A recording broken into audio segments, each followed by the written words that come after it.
Di sini tuh dulu tuh dari tahun 98 tuh penjahit tuh agak sedikit kurang dipandang bahwa itu sebuah profesi yang sangat menjanjikan. Kenapa saya ambil menjahit? Karena memang satu, saya suka gambar, yang kedua saya nggak suka cuci piring.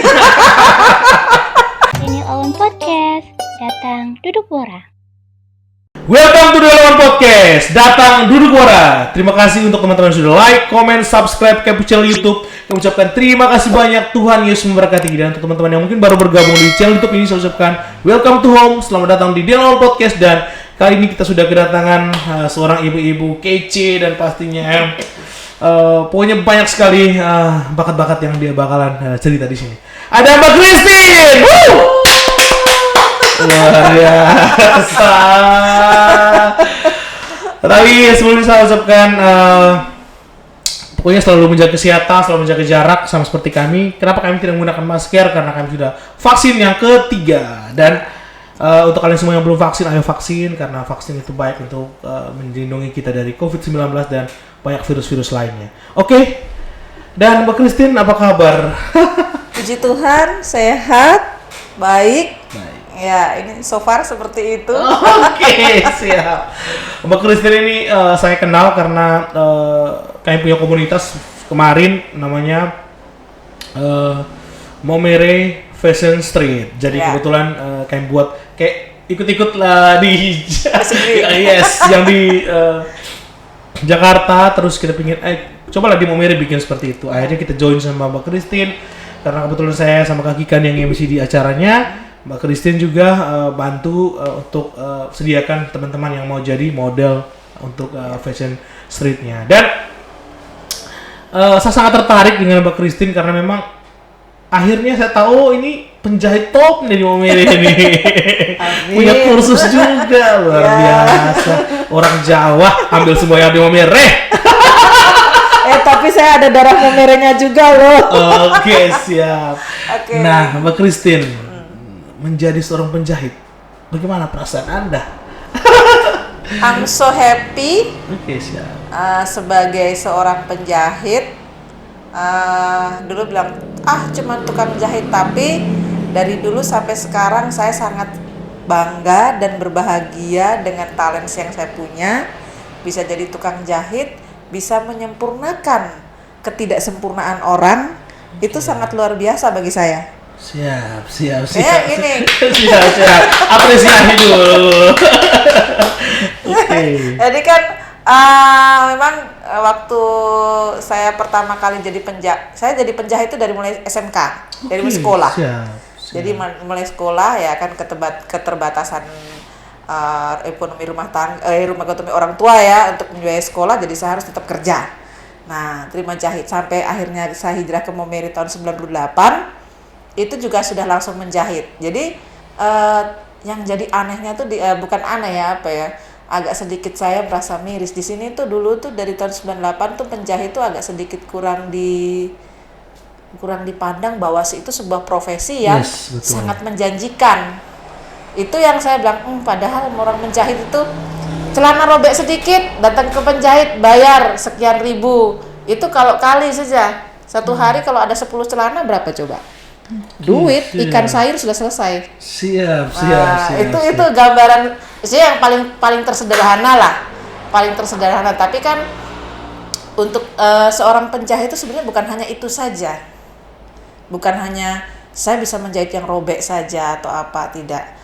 Memang saya dulu sekolahnya basicnya tata busana ya. Kita belajar bagaimana sistem manajemennya untuk menjadi fashion designer atau menjadi untuk manajemen konveksi, garment. Nah itu tuh harusnya itu sebenarnya suatu pekerjaan yang luar biasa itu. Oke, siap. Karena memang saya salah satu orang yang semua baju untuk MC atau untuk kerjaan itu saya harus jahit. Nah, dan memang punya penjahit kayak penjahit cowok yang kayak memang saya sudah dulu saya jahit sama dia begitu. Sama Mbak Christine. Saya tertarik karena memang di mana-mana saya ketemu sama orang terus mereka sampaikan, Mbak Christine penjahit top, Mbak Christine tuh penjahit yang sekarang sudah tidak terima jahitan yang kecil-kecil, dia sudah terima jahitan kelasnya anggota DPR, bupati, gubernur, presiden. Presiden, amin. Doanya itu ya. Terima kasih. Jadi kayak penjahitnya pejabat begitu kan, kelasnya beda. Begini ya, sebenarnya penjahit kita menjadi seorang penjahit itu harus bisa mengkotakkan diri kita. Oke, siap. Jadi kalau yang saya lihat so far selama ini di sini di Momere itu penjahit ya semua makan borong. Semua pekerjaan diambil, namanya semua pekerjaan menjahit diambil. Itu kita akan lelah. Sebenarnya menjahit itu ada kotak-kotaknya, sini ada pilah-pilahnya sendiri. Kok passionnya di menjahit apa? Uniform, seragam, ya aku kerjakan itu. Kok passionnya menjahit di apa? Di bagian gaun-gaun pesta, lebih ke gaun pesta, wedding dress ya. Kerjakan itu. Jadi jangan dimakan borong semua.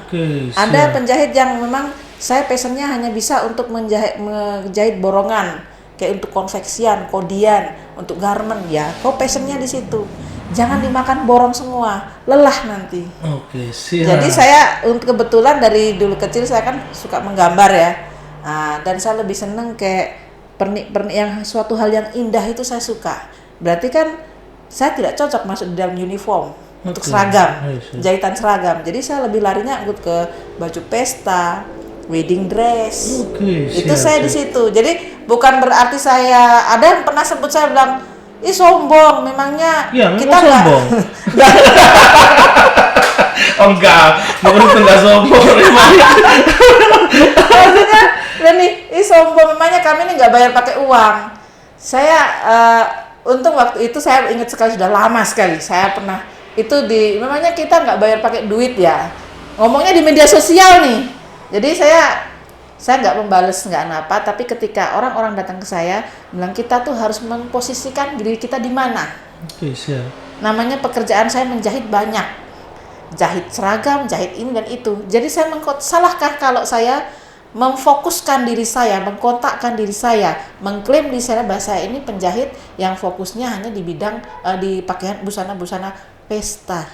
Oke, siap. Dan mungkin saya potong, Mbak. Saya pikir itu wajar, itu bagus ya. Maksudnya kita konsisten di satu yang kita bisa gitu, yang kita rasa oh ini saya unggul di sini nih. Daripada kita memaksakan semua hal, sedangkan sebenarnya ini kita unggul nih, sebenarnya bisa nih jadi kayak jadi oh saya jagonya di sini nih. Jadi kayak pakem begitu. Betul sekali. Itu harus berani ya. Jadi memang namanya duit, siapa sih nggak mau duit? Yes, betul. Tapi duitnya itu yang terpilih. Jadi nggak semua duit kita ambil, bagi juga dengan rezeki lain. Tapi duit yang terpilih memang dia terpilihnya itu istilahnya duitnya memang kita punya pakemnya kita di situ. Seperti itu yang saya lakukan.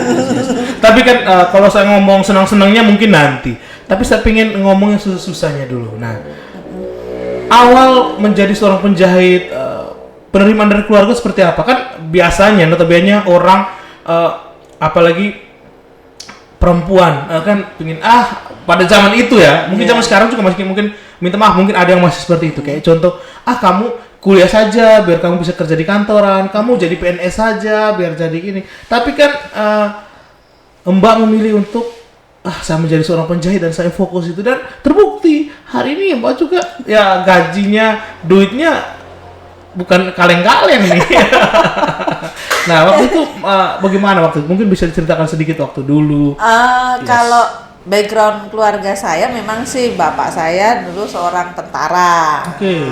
Ibu saya ibu rumah tangga, seorang ibu persit ya. Cuman dari keluarga itu memang rata-rata kebetulan kami semua tuh tidak ada yang terfokus. Saya harus jadi pegawai kantoran. Harus ini enggak. Jadi benar-benar demokratis lah di keluarga. Kamu harus bisa, intinya kamu harus bisa bekerja untuk menghasilkan sesuatu untuk hidupmu. Itu didikan orang tua saya. Jadi tidak harus bilang, kamu harus seperti bapak yang tentara, enggak. Intinya kamu harus bisa cari cuan. Tapi yang positif ya, yang positif. Jadi waktu itu ditambah lagi dengan ekonomi rumah tangga yang pas-pasan. Jadi saya melihat keluarga saya mungkin keluarga saya nggak mungkin bisa saya muliahin saya. Nah, jadi saya harus cari sekolah yang saya langsung kerja. Zaman itu tahun itu kayaknya kok kelihatan tua banget. Tahun itu 90-an waktu saya masuk SMA 90 berapa ya? 3 ke 4 itu saya tahunya hanya SMKK dan STM. Oke, siap. Jadi saya antara dua pilihan itu yang mana yang saya mau masuk. Dia saya pilih ke SMKK. Oke, Nah, siap. SMKK saya ambil menjahit. Kenapa saya ambil menjahit? Karena memang satu saya suka gambar, yang kedua saya nggak suka cuci piring. Siap. Oke, ya, siap. ya itulah so far seperti itu. Jadi keluarga itu puji Tuhan mendukung apapun yang anak ingin lakukan dan tidak ada tuntutan bahwa kau harus jadi kepala kantor harus tidak ada, dan memang kami dididik hanya untuk mencari rezeki apapun, tidak harus di kantor. Oke, siap, luar biasa. Hormat untuk mungkin ada keluarga yang menonton kali ini, luar biasa. Saya yakin mereka bangga dengan Mbak Christine yang sekarang dan Amin. saya percaya hal itu. Nah, pernah punya pengalaman buruk dengan profesi menjahit ini. Contoh misalnya pernah tidak dibayar atau pernah ada customer yang komplain sampai kamu penjahitnya kayak gini, kamu jahitnya sembarang begini, potong kainnya, tolong ganti kainnya. Mungkin seperti itu. Sampai pernah mau dilaporin polisi. Oke, siap. Oke. Orang mau mirip? Ya. Oke, yang nonton ini. Peace ya. Tapi enggak, gini. Yang nonton komen deh. Kalau benar dia ngelapor polisi, tolong komen sebenarnya. Ini apa permasalahannya? Tapi gini, segala macam profesi itu selalu punya ada gerenjel-gerenjelnya, punya batu-batunya untuk kita lalui ya. Sambil ngopi ya? Oke. Oke. Jadi saya memang posisi saat itu ketika dia memperlakukan saya seperti itu di sini sakit banget karena saya merasa bahwa aku sudah kerja setengah mati, tetapi kok penerimaannya seperti ini. Kalaupun mau komplain ya datang komplain yang enak lah. Posisi kita kan lelah. Tapi itu so far itu perjalanan saya sepanjang ini. Waktu dulu saya buka jahitan kan belum ada media sosial ya, di sini belum ada YouTube, internet juga belum ada. Nah, maksudnya di Momere belum ada ya, tahun 98 untuk internet belum ada. Jadi saya tidak pernah untuk sampai dengan orang itu apapun yang dia katakan ke saya sepanjang ini tidak untuk menghujat kembali atau apa, tidak. Saya jadikan gambaran dan saya jadikan pelajaran. Contohnya pernah ada satu customer saya, dia bilang gini, kau ini penjahit apaan? Harusnya kau itu sebagai penjahit itu kau tahu apa yang saya minta, apa yang saya inginkan. Di situ kalau secara logika pasti kita maunya tuh berardu ya sedang orang ini. Cuman ketika orang itu sudah jalan, saya berpikir lagi, berarti saya ini hebat dong. Ekspektasi orang terhadap karya tangan saya tuh tinggi banget. Itu saya harus applause untuk diri saya. Di situ saya mulai belajar. Berarti mereka itu saya harus lebih dari apa yang mereka inginkan. Jadi bahwa mereka tuh sampai omong begitu, berarti mereka itu punya anggapan bayangan mereka terhadap diri saya, biasanya orang hebat dalam bidang saya. Jadi hebat dong gue. Pasti hebat. Nah, sekarang lagi menjalankan proses untuk S2. Ya, puji Tuhan, amin, doakan tesisnya. Luar biasa dan punya kursus di mana-mana, punya jam terbang untuk kasih kuliah, kasih sekolah juga. Ya. Luar biasa nih. Banyak sekali nih. Banyak duitnya nih, banyak kos-kosnya nih. Nah, sekarang kalau misalnya ada orang yang nonton ini, ada teman-teman anak-anak muda yang mau belajar, mereka harus hubungi Mbak Christine di mana untuk belajar kayak jahit dan sebagainya. Ya, kebetulan sejak tahun 2015 saya itu membuka lembaga kursus. Sudah berizin dari tahun 2015 itu sudah berizin. Tapi memang saya bisa cerita sedikit ya tentang lembaga ini. Siap. Jadi Kenapa saya membuka lembaga kursus ini? Karena begini, waktu saya menjadi penjahit, saya tuh susah cari SDM di bidang ini untuk di Momere sini. Oke, siap. Sangat minim sekali, hampir tidak ada. Saya setengah mati sekali. Maksudnya saya kan jahitannya banyak, tuntutan orang terhadap saya banyak, tapi saya nggak punya asisten. Saya harus punya asisten. Nah, yang menjadi saya emosi ketika orang itu saya sudah ajarkan, sudah mulai bisa langsung hilang. Sudah bisa langsung hilang. Saya dalam perjalanan mendingan saya buka kursus. Ilmu saya ajarkan ke orang, nggak setengah mati, dapat cuan. Mereka juga menghargai saya juga bisa saling bekerja sama dengan mereka. Seperti yang saya lakukan sekarang. Jadi, saya memang awalnya namanya buka kursus, awalnya banting setir. Memang yang Daniel omong bener tadi itu bener. Menjahit tuh duitnya, cuannya tuh, itu saya pernah di fase itu, ya. Cuannya tuh pokoknya aduhai, namanya menjahit itu. Nah, ketika tahun 2013, ketika saya punya terpikir saya harus buka kursus, sudah lama itu dari tahun 2000 pokoknya dari tahun 2000-an belum belasan lah saya sudah berpikir. Sebelum Masehi kayaknya. Tua lah Daniel. Jadi saya prepare, saya harus kuliah. Umur 35 tahun umurnya sudah, dibayangkan sekarang berapa. Umur 35 saya kuliah. Kuliah itu hanya sekedar untuk persyaratan. Mendirikan sebuah lembaga kursus, itu persyaratan utama di situ harus ada sarjana pendidikan. Sarjana pendidikan apapun. Jadi awalnya saya kuliah itu saya hanya untuk persyaratan.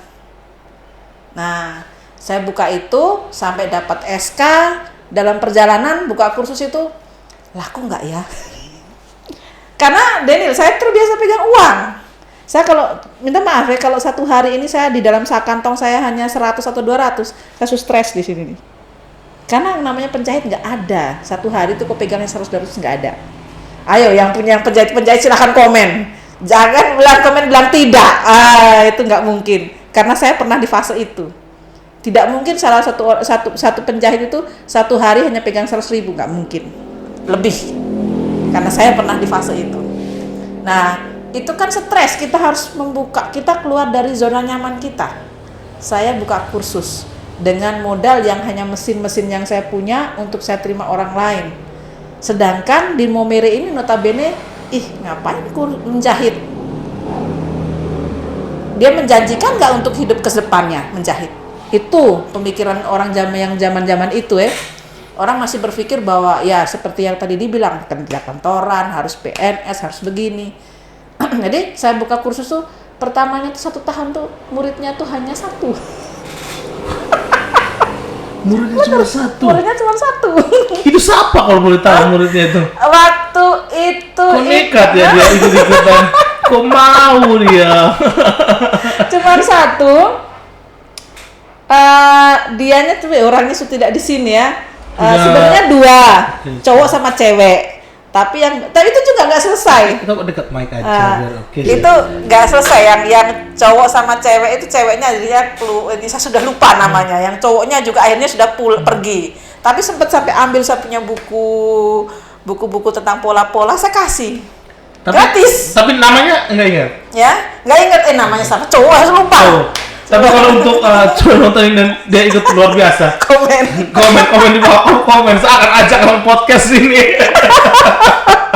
Okay.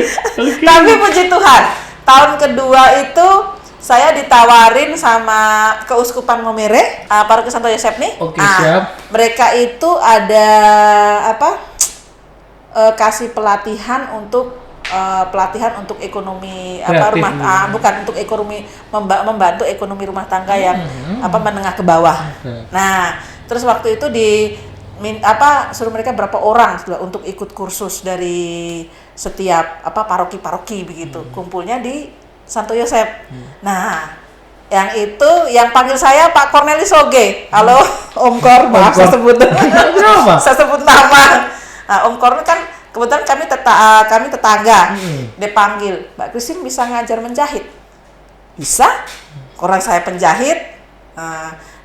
Beliaunya nggak tahu kalau saya punya lembaga kursus. saya juga punya lembaga khusus. Pas nanti ajar menjahit ya untuk ini kan untuk di paroki. Oh ya boleh, siswanya 12 orang, terakhir yang belajar sampai terakhir tuh hanya 8 atau 9 orang, dan mereka semua yang lain, yang 1 orang sampai sudah buka jahitan sendiri di Wairumbia. Oke. Dia sampai sekarang kalau dia omong kursus di mana, itu saya kursus di Mbak, mereka panggilnya Mbak, kursus di Mbak Christine. Ada yang sudah kerja di bagian jahit sofa. Ada yang lainnya saya kurang tahu sudah terselap kemana. Itu memang saya harus jadi PR untuk saya supaya harus punya alumni ya. Yes. Siapa tahu bisa jadi reuni ya. Itu dengan lembaga Kristen. Iya betul. Siapa tahu bisa pakai SCC. Saya ngemsi sama Kikan. Amin. Kayaknya pemerintahan Kabupaten Sika harus bikinin tugu satu tugu deh kayaknya. Tugu penjahit Kabupaten Sika. Bisa. Disediakan semen, semua alumni dikumpulin semen, pasir, batu terus dijahit. Mesin jahit ya. Waktu di sini sama jahitnya keren sebenarnya, luar biasa. Semua hal bisa terjadi kan, amin kan? Yes.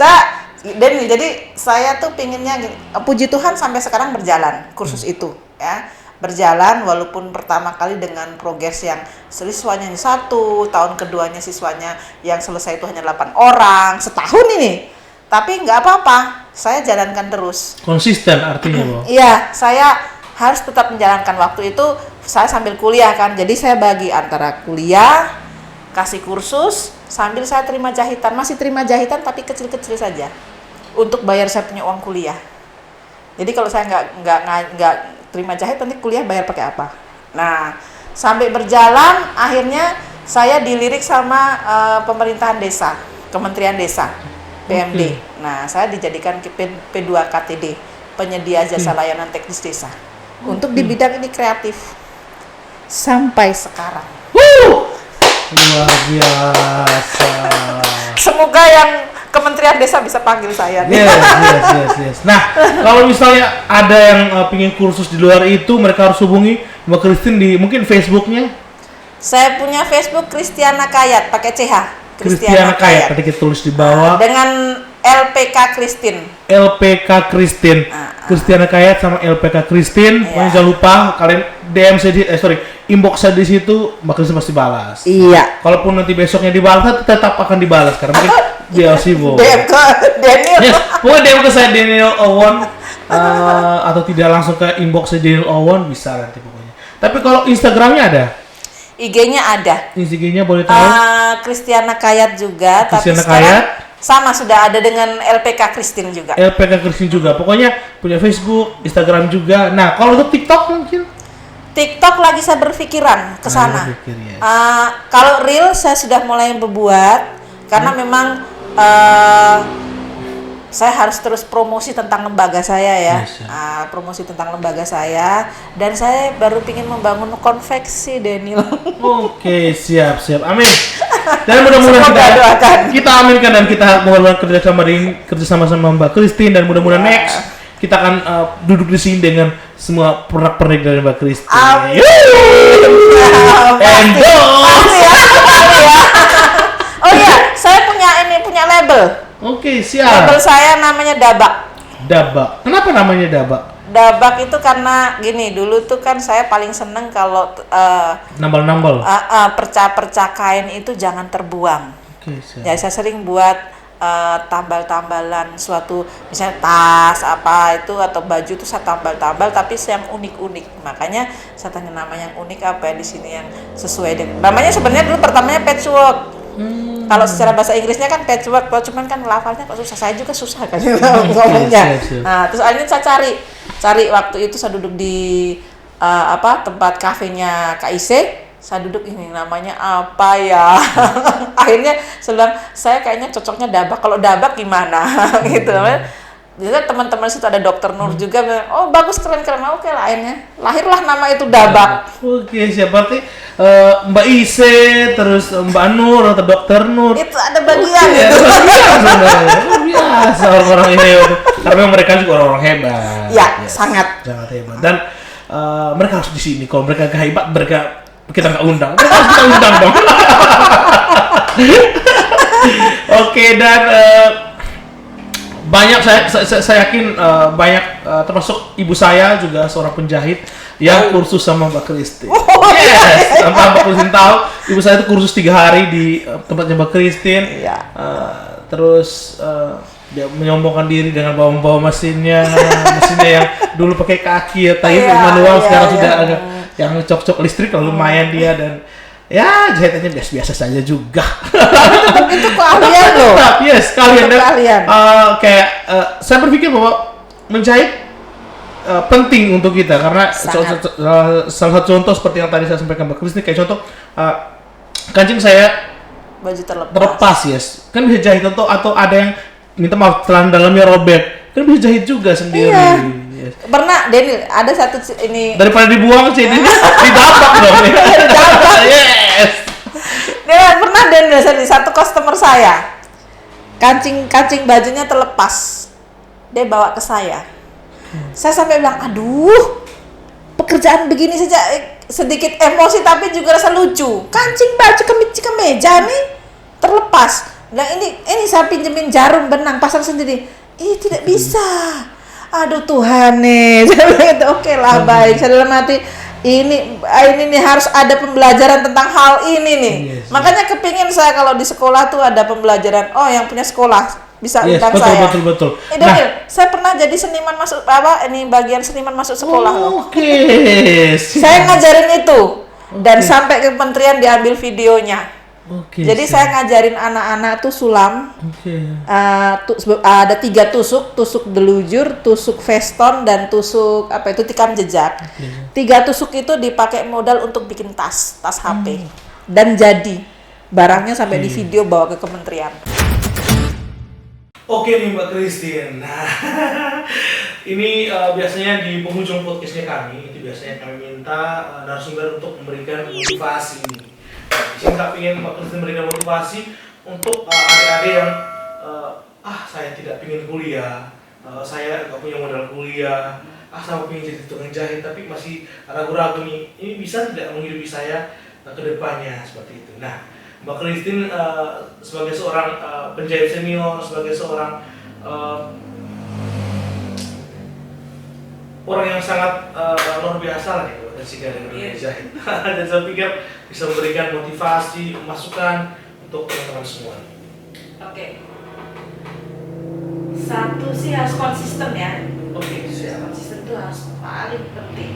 Yang berikutnya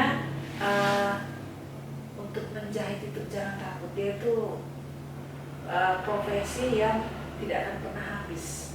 Karena apa? Tidak pernah ada orang zaman sekarang, minta maaf, tidak ada orang telanjang. Jadi itu profesi yang akan terus menerus sepanjang hidup kita. Selama kita hidup ya kita butuh pakaian. Nah, yang berikutnya kalau yang bisa ini ya, contohnya seperti saya juga terbangun dari keluarga yang pas-pasan, nggak usah takut. Kamu bisa belajar apa saja, ya. Yang penting tentang life skill. Seperti yang Daniel buat sekarang itu life skill. Ya, thank you. Belajarnya dari mana? Seperti dia tadi di belakang belajarnya dari main YouTube. Keren. Nah, YouTube, terus banyak teman-teman saya juga yang membantu kalau saya tidak tahu mereka. Sama. Saya satu hal Daniel, yang satu sebenarnya bocoran yang saya sendiri, tapi saya paling cerita di orang. Sebenarnya saya tuh dulu tuh nggak tamat sekolah SMA-nya, SMKK-nya. Karena nggak ada duit. Tapi sekarang saya mau S2. Orang sombong, orang sukses. Jadi maksud saya sampaikan, jangan patah semangat. Siap. Terus, misalnya saya dulu memang juga nggak cita-cita untuk jadi penjahit. Sebenarnya cita-cita saya mau jadi guide. Siap. Tetapi ketika Tuhan kasih kita talent, Tuhan kan melahirkan kita nih, Tuhan menciptakan kita dengan banyak talenta. Nah, itu digali, jangan didiamkan saja. Yang menjadi kelemahannya kaum muda di sini ini di Kabupaten Singkawang, mereka kadang-kadang nggak paham, saya ini mau jadi apa ya, saya mau bagaimana ya. Dari mulai sekarang galilah dirimu, saya bisa apa, saya kemampuannya apa. kedepannya saya mau jadi apa. Nah itu harus digali. Karena kedepannya oke, ijazah, S1, S2 oke, iya. Tetapi masuk dalam ke dunia kerja, kamu bisa apa? Ya. Kemampuanmu apa? Yes. Itu paling penting. Ada tidak yang menjual, ada tidak yang membuat kamu berbeda dari teman-teman lain? Ya. Nah, akhirnya, oh ini nih sebenarnya yang bisa Ya. jualan. Sama dengan saya butuh tenang. Artinya waktu saya cari karyawan, orang untuk membantu saya lihat. Saya nggak semua orang yang, karena saya butuh orang, semua orang saya yang kursus di saya, yang pernah ikut saya langsung saya rekrut, enggak. Saya lihat apa sih keunikan dia. Yes. Jadi itu paling penting. Kamu tuh terlahir secara unik. Yes. Tuhan memberikan kamu setiap orang tuh keunikan masing-masing. Asah dan gali. Yes. Dan nggak boleh malu. Misalnya, kayak tukang jahit. Jangan. Gengsi gitu. Jangan malu dengan profesi hanya tukang jahit. Atau hanya tukang salon. Orang kan bisa begitu. Tukang salon, tukang bengkel, tukang jahit, tukang masak. Tukang masak di pesta kan, dia kan tukang masak, tapi Tukang MC. pokoknya kemampuan life skill kamu itu digali. Walaupun kamu hanya tukang masak, ingat satu kali masak sekarang sudah berapa? Yes, minimal 4 juta. Oh, itu duit, itu cuan itu. Sekali. Iya, kalau 2-3 kali. Gila gak sih? Dan saya gini ya, kalian jangan tanam pupuklah di dalam diri kalian itu, jangan berpikir bahwa saya tuh harus begini. Itu didikan orang tua saya. Tangan itu jangan begini. Gini. Ya, ketika kamu begini akan dapat banyak hal yang akan kamu dapat dari kamu begini. Kalau kamu begini ya seumur hidup akan begini. Kau akan posisinya di bawah terus karena kamu begini. Jadi apapun kemampuanmu, saya hanya punya begini, hanya bisa begini. Jangan bilang hanya. No, saya bisa begini. Saya punya ini, saya punya itu. Kerjakan itu. Gali, berpikir untuk apa. Makanya seperti moto saya punya moto itu berpikir, bekerja, berkarya. Itu moto saya dari dulu. Luar biasa. Dan saya suka tadi kenapa saya sampaikan waktu di tengah itu saya sampaikan bahwa ini orang sombong, ini orang sombong. Dan saya pikir itu harus disombongkan. Kenapa saya bilang disombongkan? Disombongkan untuk teman-teman yang nonton ini, dia tahu sampai di titik itu tidak mudah. Sampai di titik menjadi seorang yang dikenal, menjadi seorang yang artinya saya jahitnya mahal nih ya. Itu tidak mudah dan itu proses dan konsisten. Sama seperti tadi yang baru saya sampaikan bahwa saya bikin channel YouTube ini, saya rekam sendiri videonya, saya audionya saya bikin sendiri, dan sampai proses terakhirnya. Dan saya pikir dulu saya dibantu teman, tapi karena mungkin tidak konsisten, akhirnya bisa dan sebagainya dalam proses. Tapi saya berpikir itu motivasi buat saya. Jadi kedepannya kalau memang tidak bisa bantu saya, tidak bisa kerjakan sendiri seperti itu. Dan saya pikir kami sudah ngobrol banyak, dan untuk semua kalian jangan lupa like, comment, subscribe channel YouTube di Ruang Podcast, dan jangan lupa inbox Mbak Christine untuk tanya-tanya hal-halnya. Kalau tanya hal-hal lain, ini orang tua dan sudah berkeluarga, sudah punya anak. Oke? Terima kasih banyak Mbak Christine, apa kawan? Tuhan memberkati. Ini Owen Podcast, datang duduk borak.